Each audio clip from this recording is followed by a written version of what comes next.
大家覺唔覺得而家啲小朋友轉數真係好快㗎？有次我細女小星發脾氣，好大聲爆咗一句 What the？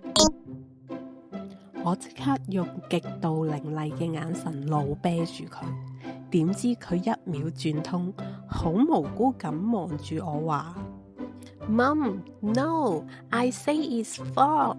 Frog is animal。望住佢個精靈樣，我真係唔知好嬲定好笑。不過大家可能唔信，呢個轉數咁快，講一口流利英文嘅香港妹，曾經被評估為智力窄界，仲有一大堆嚇死人嘅 SEN 標籤。小星3歲嗰陣，正值係我人生最低谷嘅時候，冇時間理佢。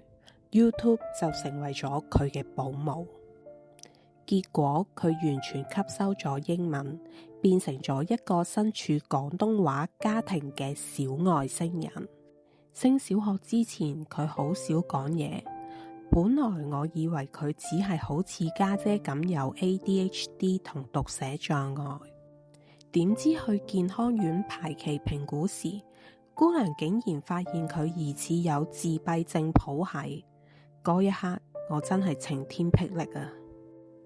疫情期間，評估一拖再拖，到小二終於見到心理學家，出嚟嘅結果係 ADHD 自閉症譜系，語言遲緩、大細肌肉遲緩，甚至連智力都窄界。但心理學家同我講，份報告未必準確，因為評估係用廣東話做。一個英文大腦嘅小朋友聽唔明廣東話指令，點會答得啱呢？對佢嚟講，中文字就好似外星文。就如小星曾經問過我，英文 tree 就係樹，點解中文加其他字就變咗第二個嘅解法？好唔 logic。當時小星喺一間我哋極度深愛嘅中文 Happy School 讀緊，我好掙扎，到底轉唔轉去英文小學好？轉咗唔適應點算？直到有一日，舊學校嘅校長同老師親自同我講：你放手一搏，俾佢轉去英文小學啦。如果真係唔得，只要我哋學校仲有位，隨時歡迎小星返嚟。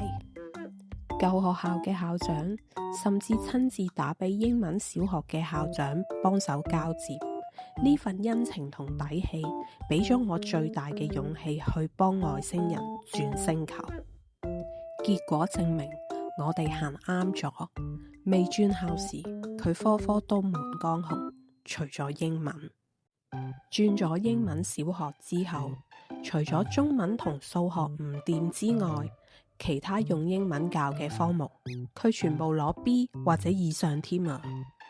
原來佢唔係智力有問題，只係一直被逼用地球人嘅語言去考試。而家佢越嚟越大，我哋傾心事時，我用廣東話講深少少，佢就會傻豬豬咁望住我。